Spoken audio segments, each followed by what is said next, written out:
Are two very distinguished guests, starting from my far left, Dr. Hassan Nafaa, Professor of Political Science at Cairo University. Thank you very much, Doctor, for joining us. My pleasure. And a very good evening to Mr. Osama Mourad, a founding member of ElAdl, or Justice Party. Thank you very much, sir. Thank you for joining us. Let me start off with Dr. Nafaa. Sir, Egypt's been awaiting a constitutional decree for days, but still no news. Why do you think it's taking so long? I think this is a question to be addressed to the Supreme Military Council. But I do believe that there has been a committee that was formed. It drafted a first draft, but I think it needs to be revised, and another committee has to see it. And as far as I know, there will be a third committee constituted from both the two committees, because the second committee has put some change to it. And maybe there is a need for a consensus, and the consensus is very difficult to reach. That's why I think it will take some time, and I'm not quite sure it will really receive the required consensus. This has to be seen. But I do believe that the way, the method that has been used until now is not efficient in my own opinion, because I don't understand why the referendum was, and if there is a constitutional decree, why we just change it a few articles, and now we are going to have a decree, a constitutional decree. We could have done it a few weeks ago and saved some time. And it is a misleading road. I'm not quite sure that we will reach the goals we are seeking right now. So I have the impression that the vision is not clear, and we don't know where we are heading to. Right. Mr. Osama Mourad, Dr. Hassan Nafaa just mentioned what I wanted to ask, which is, if there was to be a constitutional declaration from the very beginning, why a referendum was made, and then we want to shed light on some of the items of the constitutional declaration, and which exactly are the parts that are going to be added to the amended articles. Well, I think that the issue is, during the process and evolvement of the referendum, the Supreme Council of the Army got lots of feedback about the implementation of the results of the referendum. If you append the referendum results to the referendum, it means you are alivening again the 1971 Constitution. So this was discovered too late, in my opinion. So there needed to be a constitutional declaration, which was exactly the one the people who said no wanted to do. They wanted to have a constitutional declaration with the steps. So the question should be addressed, as Dr. Nafaa said, to the higher council and to the people who said yes, because they wanted yes and believe that it was a clear pass and it was a fast pass. We discovered very fastly it's not clear, and we discovered very fastly it's not going to be fast, because we have leakage or testing or whatever you want to call it, that the presidential elections will be next year in summer, in 2012. So this puts upon each and every one of us, not the politicians, each and every voter, responsibility to think exactly about his vote in each upcoming referendum and election. Indeed. Dr. Nafaa, despite the assurances that the parliamentary elections will be held first, then the presidential elections, there are still calls, for instance, by the presidential hopeful, Mr. Amr Moussa, that presidential elections should be held first. Which stance do you go for, and why? It is not a question of my stand. It is a logic, because according to the Article 189, there will be a committee that will be charged to draft the new constitution, and this committee has to be selected from among the elected members of the parliament. So and I think maybe they discovered that we don't know exactly if we go for the presidential election before the authority of the president will be perceived according to which constitution. So I think when they thought about it, they discovered that the new president should exert his responsibility according to the new constitution, not the old one. So the parliament has to be, I mean, there should be a new constitution first before a new president is elected. So logically, there should be a parliamentary election first, and then a committee to draft a new constitution. And according to the new constitution, there will be a new president. Because if you elect the president before, he will act according to the authority as put in the 71 constitution, which it is a presidential regime, and the power of the president is enormous. But if the constitution draft the new constitution put the foundation for a parliamentary system, for example, the power of the president will be very limited. So you will have to go into another new presidential election. So I think to avoid two presidential elections in very short time, they decided to organize the presidential election after the parliament, after not only the parliamentary election, but after the new constitution is drafted. That's why, this is the way I understand why they are thinking now of postponing the presidential election to next year.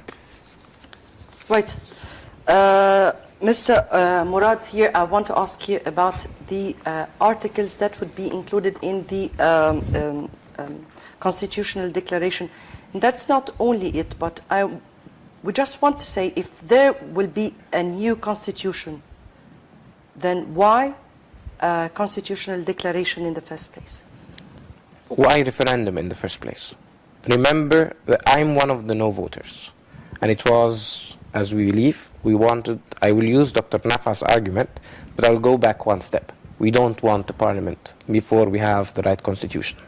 I do not want the parliament voted upon the same as I saw in the referendum.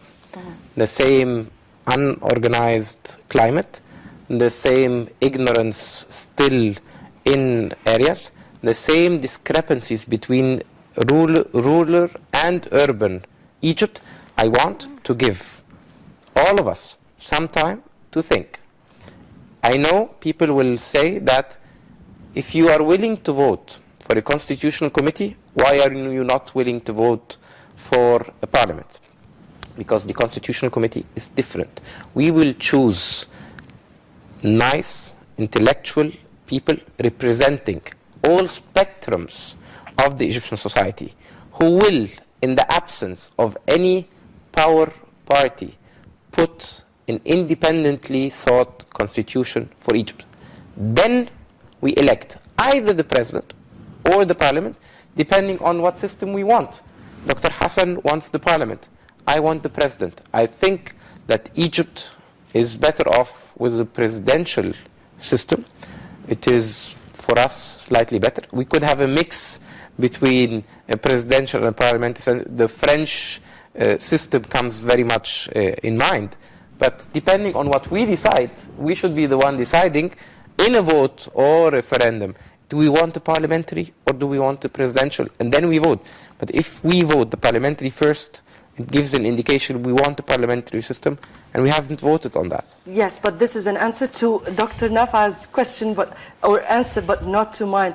Can we shed light on the constitutional declaration? What would be the articles included in them, and the basic and why a constitutional declaration while we only made a referendum on 11 items out of it, and the rest are going to be just put?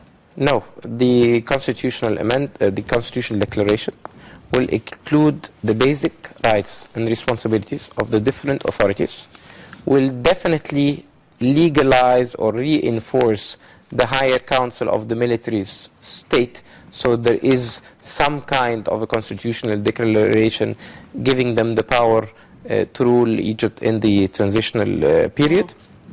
And it will set the guidelines for the upcoming elections and systems and how laws are going to be drafted in the meantime in the absence of a parliament. So there will be basically what every constitution should have, but in summary, the division of powers and the rules and responsibilities.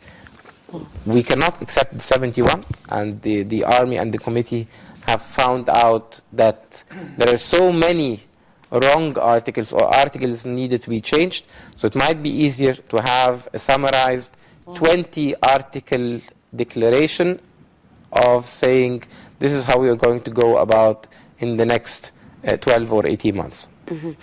Doctor, let me ask you that the next parliament is, of course, to write Egypt's new constitution, and there was a comment said that they would employ constitutional experts if needed.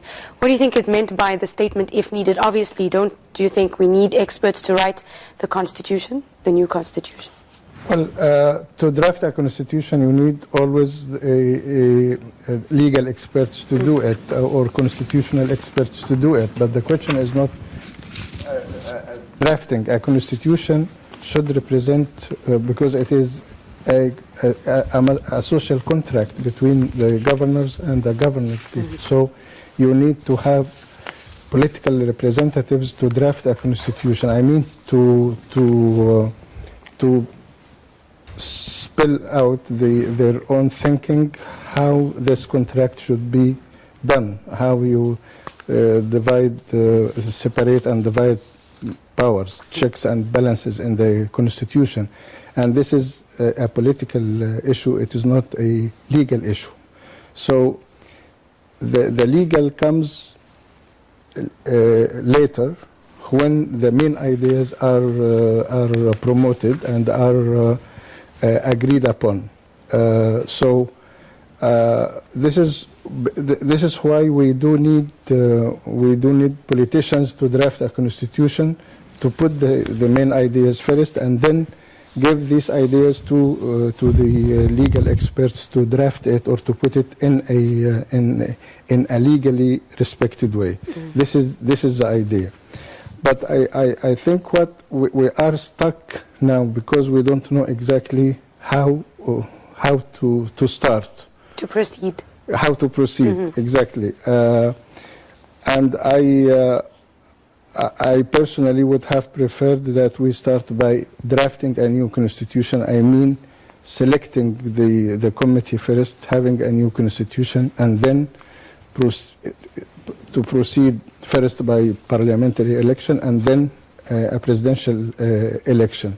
And then it is one election and that's all. But now we are not quite sure how many elections we will have, because if we start the way we are in now, it means we will have a constitutional declaration, then we will have a parliamentary election, and then the parliament will select the constitutional committee. Then we will have a new constitution.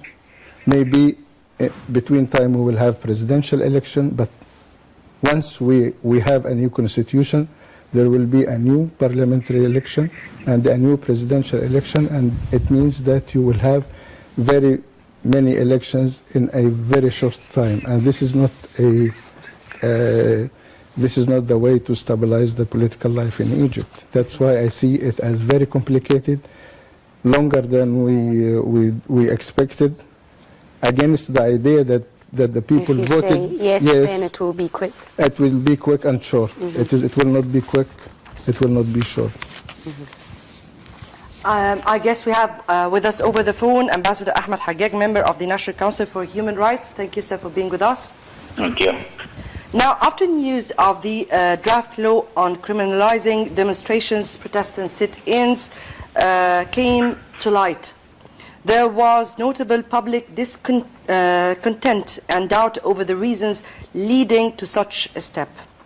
Why do you think such a law took place or was introduced in the first place?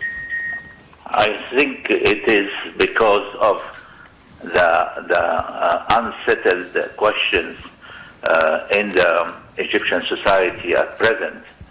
And many groups would like to augment their salaries, accumulate certain privileges, which they could rightly be entitled to. But now the economy is not in a good shape.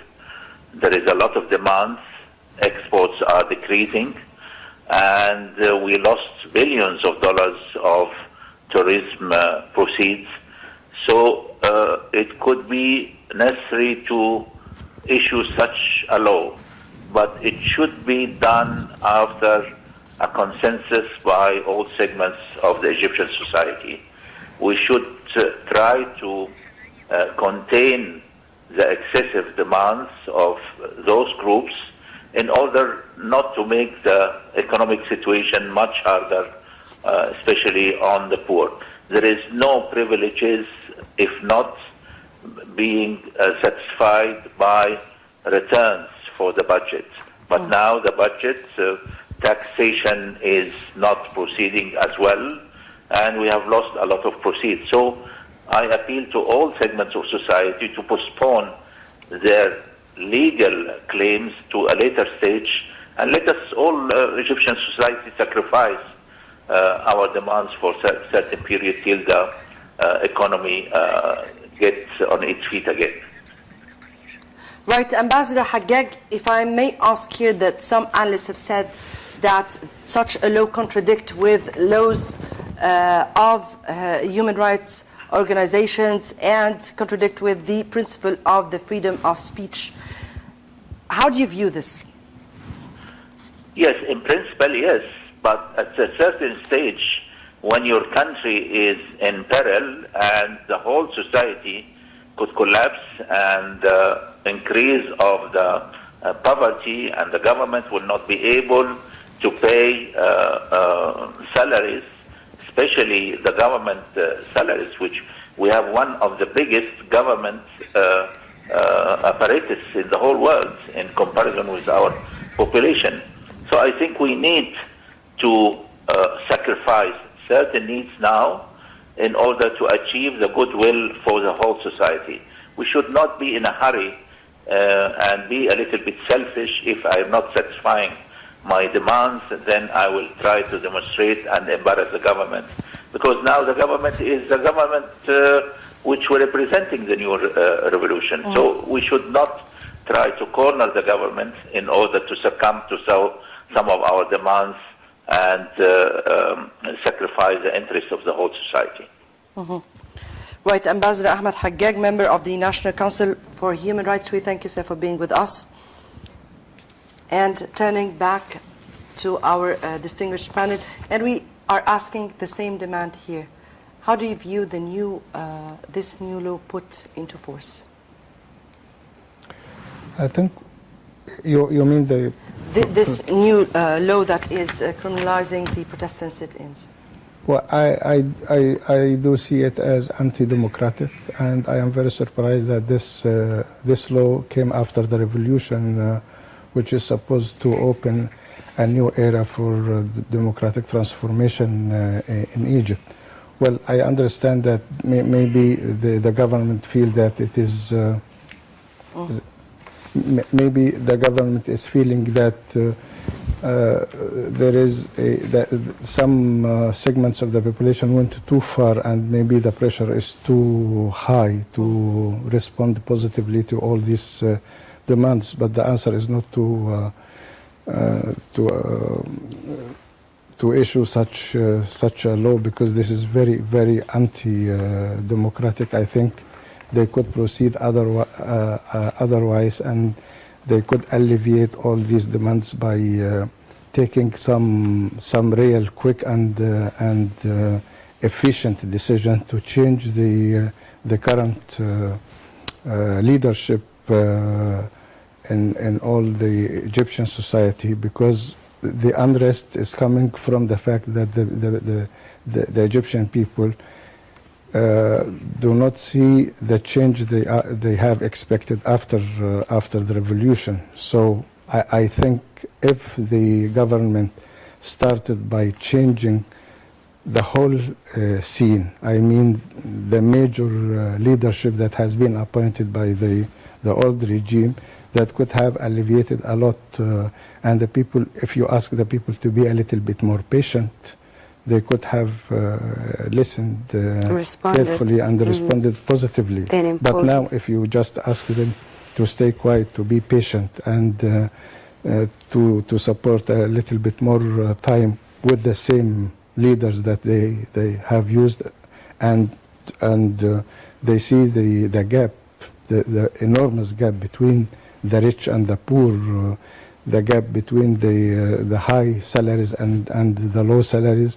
This is unjust, and the people they are very much skeptical about the intention of the current government. That's why it is not by issuing a law that preventing manifestations that will resolve the problem at all. Indeed, and on that note, the cabinet said that this law that criminalizes protests would be valid as long as Egypt's decade-old emergency law remains in force. Very and strange. it would apply, yes, to strikes that disrupt business and extend to people that incite the protests. Now, let's just go quickly to this report that goes deeper in the issue, and we'll be back to discuss this issue in more depth.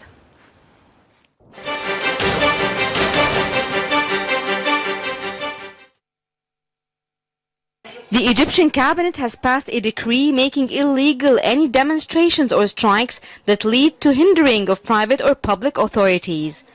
In its statement, the cabinet said it reasserts the necessity of immediate stoppage of all demonstrations and strikes witnessed nationwide, especially that it has received huge amount of legal demands and responded to them. Cabinet spokesman Magdi Radi said that other demands are also being studied, especially that the government is working to prepare a complete frame to deal with policies of employment and incomes. The statement by the cabinet said that in this concern, it has approved the draft law criminalizing some strikes, demonstrations and mob, including who make or participate in any demonstration or strike that lead to hindering of private or public authorities, who incite, call or promote to the mentioned crimes, taking the mentioned crimes while running of emergency case. Penalties include imprisonment, a maximum of 1 year, and fines, either both or one of them, and fines may reach 500,000 Egyptian pounds. The law would only be effective under a state of emergency, and the armed forces are yet to approve it. However, there has been a state of emergency since the assassination of Anwar al-Sadat in 1981. They may have problems with enforcement as police have been among those sitting in.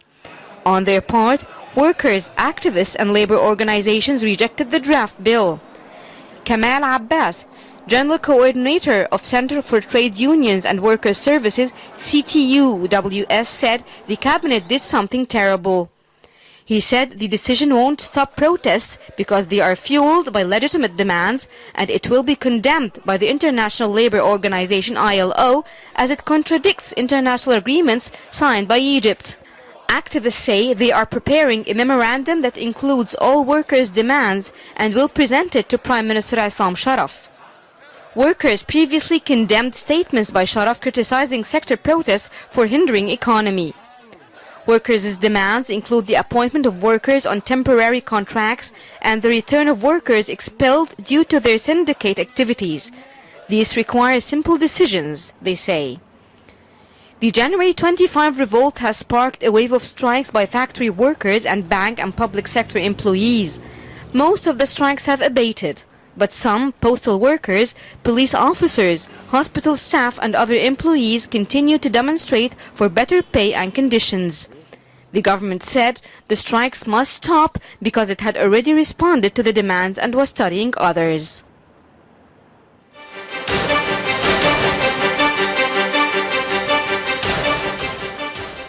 Welcome back to all our viewers. And just before the report, we were discussing the latest law that has been drafted to criminalize demonstrations. And Mr. Mourad, you made a comment when I was introducing the report that it's indeed very weird. Do you think that such a law would succeed to curb labor demonstrations, or do you think that such a law takes us a step further to fuel more protests, demonstrations and sit-ins in this current period? If we curb demonstrations which are rightful or calling for rights, we are just creating political pressure, which you don't want. We want political freedom. We want people to talk. We do not want to pressure people again so the volcano erupts later. We want to have a talk. If the calls for higher wages or permanent hiring are feasible and rightful, the government or the employer should do them. If they are not, there should be someone having courage and telling the workers they are not. Take it or leave it. The biggest problem of Egypt is unemployment. How can I pamper a few who are loud and leaving 10 million of Egyptian youth on the streets not finding a job? The fairness and justice is taking care about all people, not who have a job and want higher salaries. There are millions who would love that job now. It is not the time for that. But there is no means I should do this through a law. I already have so many preventative laws, and I have the extraordinary emergency law. Why do I need a law to incriminate people who do demonstrations? And again, we return to the very flexible wording of leaving it to whoever's interpretation if this is hurting work or not. I will go back with something else. If we're talking about work, lift the curfew, because the curfew is curbing 25% of Egypt's economy. Egypt works at night. All factories have night shifts. All businesses Even have to close. All shops, restaurants, hotels now close at 10 o'clock so the workers can go back home. Lift the curfew if you want to take care about the rest of the business, because the country will work. Get the police on the street, and it is very easy. Police are a part of an officered, uniformed force. Instead of getting a declaration or a law on demonstrations, let us get one out, that whoever police officer stays at home is subject to the army officer's law, because he is not responding to the responsibilities of the country. The police officers mostly are good, so we welcome them back. If some of them don't want to return, they should be fired or kicked out. Simple as that. And let us hire new ones. We have been in the security mess for 2 months. How many new police officers have we hired? We have not hired police officers. We have not trained officers. We have not opened the doors, as everybody said from the beginning, to graduates of the Faculty of Law, giving them security training, giving them training as police. If the officers refrain from going to their job, they are actually demonstrating and hurting the economy. So will we apply the demonstration law against the officers who don't want to go to work? Right, Dr. Nafa. Good question. Let's discuss it here. This law, or this draft law, some analysts here say that it is just put for those who are halting or who are not going into work. They are halting work, and that the economy here is destabilized because of this. Now, what if, another solution here they are saying, what if there was, instead of the sit-ins and the demonstrations and strikes, a draft, a mechanism for dissatisfied workers to make the complaints heard through a committee? A committee would be launched in order to investigate and sit with those who have complaints and demands, instead of sit-ins and strikes which disturb working field. Well, this law has nothing to do with the economic stabilization, as a matter of fact. If we are thinking about economic stability, we have to proceed otherwise, as a matter of fact. We have to go back to the revolution, why the Egyptian people revolted. And I think they revolted because of despotism, corruption, and they want to establish a democratic system. They get rid of the head of the regime, but the whole structure of the regime has remained. And if you really want to stabilize the country, you have to start by removing all the remnants of the old regime. This is the first. You have to deal with corruption, and the Egyptian people have the impression that nothing has been done until now to get the assets back, or to really try those who have pillared the country. And for the establishment of a new democratic system, you are going exactly against what the wish of the people. So you have to see the question that you have to ask yourself, and to be honest about having an answer about it. It is about the legitimacy of the claims of the people.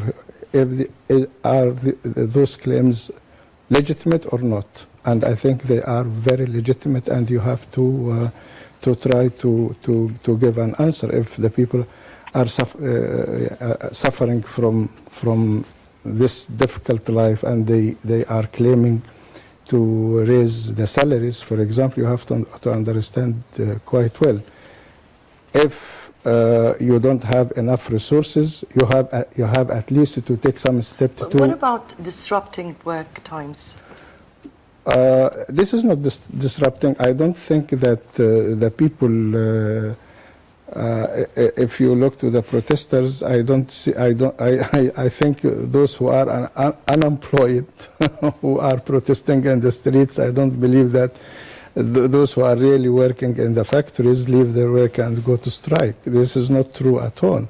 So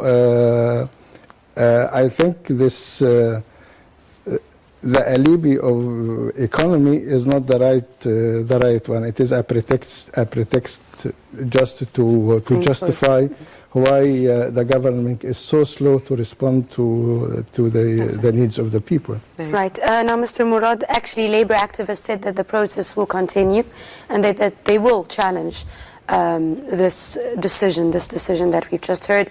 And since this law stands in contradiction with the International Labour Accord signed by Egypt, do you think it can be challenged on an international level? Anything can be challenged. Now, we used to live for as long as we live, each his age, under a scenario of that we can't challenge and that we take what is given. The last 2 months have changed Egypt, have changed each and every one. A lot of us are a little bit faster, some are slower, but we all know now that we have rights and that we can call upon our rights. The international global world is watching, supporting, helping. We don't want to rely on the international world. But why do we, in an environment of freedom, the revolution called for freedom and dignity. There were 3 words. We said, Aish, but not as bread, as term of living, freedom and dignity. And now I have a law which comes out to restrict freedom and dignity. As Dr. Nafa said, it can be handled. Mona had said, let us have a committee. It is very acceptable. But have the committee with whom? Who will be the counterparty? Will it be the people who are rejected by the employers, by the general public in Egypt? In the media, we have the question of the media. TV, we are sitting in here, the newspaper. The general public is rejecting the leadership. This was the same leadership which was supporting, helping, was an institutional part of the political corruption, which I'm more concerned of than the money. Because the money I will get back sooner or later. But the political damage and corruption has been done by the elements of the regime which are still there. So whom will I negotiate with as an employer? The same people who have hurt me, whom I mistrust, who were hired because they're close to the system, not because they're efficient. Right. We have not seen labor strikes in places which are run by people which are either elected or respected for their professionalism. We have seen them only in places where we know these managers, I will not call them leaders, are hired because of their loyalty to the old system, because of their inclusion in the political or financial corruption, or because of their relation to a certain individual. Indeed, Mr. Mourad, allow me now to go to a telephone call. We're joined over the phone by Major General Sameh Saif ElAdl, security expert. A very good evening, and thank you very much, sir, for joining us. Thank you very much. Sir, now workers say that the proposed bill, the draft to criminalize sit-ins, is a return to the practices of the ousted regime through the Article 194 of the Penal Code until 2003 when Egypt signed the International Labour Accord. They say Egypt then put constraints that made it impossible to actually practice this right. Do you agree by this recent step that we've seen by the Egyptian government again to return the criminalization and such a code of the ousted regime? Okay, well, first of all, you have to mention that this law is a temporary law. It's not a law which will be with us for a long time. As the government mentioned and the Supreme Military Council mentioned as well, that this law will go with the emergency law. So it's a temporary law to start with. Number one. Number two, the law is very clear that they will penalize the people who will damage the work which they work for, the places they work for, as well as they harm anybody. So it means demonstrators or protesters can go and do whatever they want to one condition that they will not harm anybody, as well as they will not damage the place in which they work for. So the point is very clear. We want the economy to come back. Demonstrators have to go back to work. Major General, I think there's a bit of a problem with the sound. Can you just turn down your television set, please, sir? Actually, I'm in a car. Oh, okay. Well, that's why the connection is a bit poor. Yes. Okay, just can we just try again? Maybe just speak up a bit. Sure. You want to call me again, or you want to go out now? No, continue, please, sir. Okay. So you want me to repeat what I said? I apologize, Major General Sameh Saif ElAdl. We have a bit of a technical problem with that phone call. Going back to you, Mr. Mourad, I asked you first if this law could be challenged on the international level. And do you think this law puts Egypt in an awkward position regarding the accords it signed? Yes, but we're not concerned with international courts. We're concerned with ourselves now. We will all our lives concerned with what happened outside and what the opinion of the outside world will be about us. We have now regained our confidence. We believe we know what's right. Egyptians know what's right. And we don't want to compare ourselves to somebody else. We feel this is wrong. We are giving the higher council and the Prime Minister, who is supposed to represent the revolution, the message: this is an unfriendly law. Let us say that this law is within the acceptable. We don't like it. The general public does not like it. It's not the time to have non-friendly laws, non-acceptable laws. We want us all to unite. The revolution said the army and the people are one hand. We want the people and the people are one hand. The army and the people are one hand. The police and the people are one hand. We want all to unite. So let us build the areas where we have communalities. There is no reason for such a law which starts to threaten people and get them concerned about their security. Let us take a more courageous stamp of the negotiation. Negotiate, maybe we have an ombudsman or we have a third party to negotiate between workers and the management, because the problem could be with the workers or could be with the management. So let us get an independent party, if that's acceptable, and start negotiations. Let us respond sometimes and not respond sometimes, so to give a fair and just solution. But it's not the solution that we have a non-popular law. Because till now, what we only got are non-popular laws.